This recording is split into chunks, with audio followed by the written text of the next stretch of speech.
Hello and welcome to this video blog.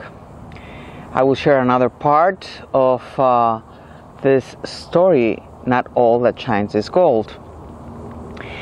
And as I wanted to share what happened after the third disciple died, is that by those days, I'm not gonna share everything chronologically, because I just share as things come along, and as I can put pieces into one part of the story with another.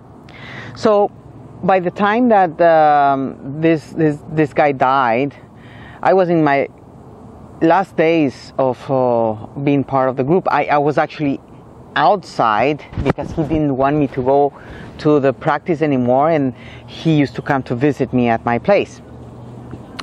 And so when this guy died,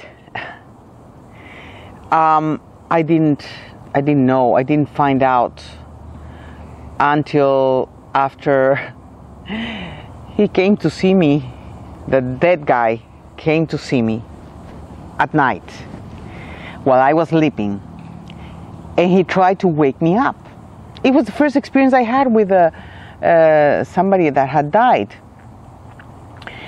in this way. I mean, he actually tried to take the covers from me and tried to make. I was asleep already, but I felt, that somebody wanted to take the covers out, and then he came and pushed me and tried to wake me up.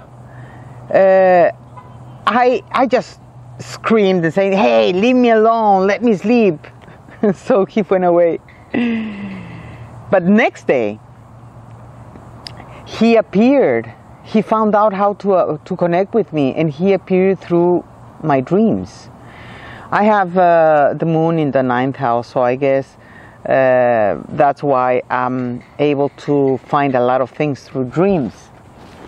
And I'm thankful for it, And he appeared in my dream, and then I realized that it was him who came to visit me the night before and trying to wake me up. He was alerting me, and he was like saying me, "You were right about what you're starting to perceive about him."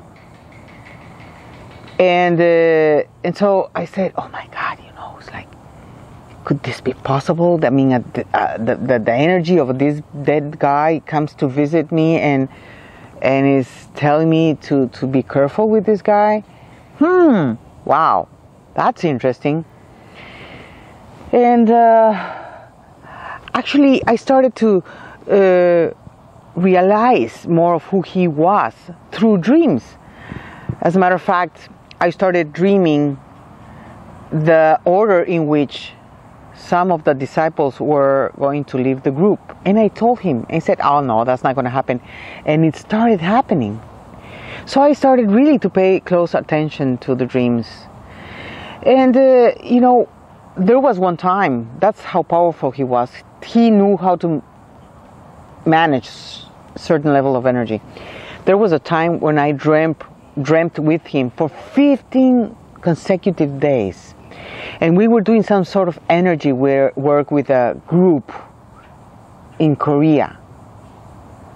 And I told him, "I'm driving bananas. What are you doing to me? Why are you coming into my dreams and doing this?" And then he said, "Oh, you are supporting me in doing this energy work." And I said, "Really? Why me?" "Oh, because you're very powerful." And he goes, "Really?" I wanted to believe it, but at the same time, I didn't want to feed my ego. So I said, it's like, maybe I have something, but how can he enter into my dreams for 15 days in a row? I was driving bananas. I told him, "Please stop doing it, because I'm getting I'm getting this anxiety from all these things happening."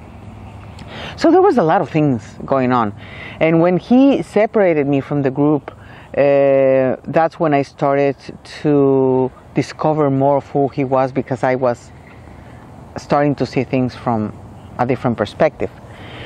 When we were there as part of the group, we were so hypnotized, so extremely hypnotized, that we didn't even feel that this group behaved like a sect.